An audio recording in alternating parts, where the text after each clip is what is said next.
હે મોર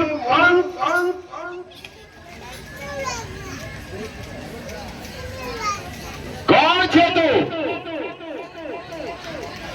જેને મોત ની પરવા ના હોય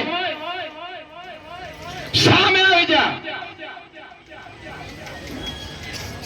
હે મૂર્ખ કંસ, આ ક્રોધ કરવાનો સમય નથી.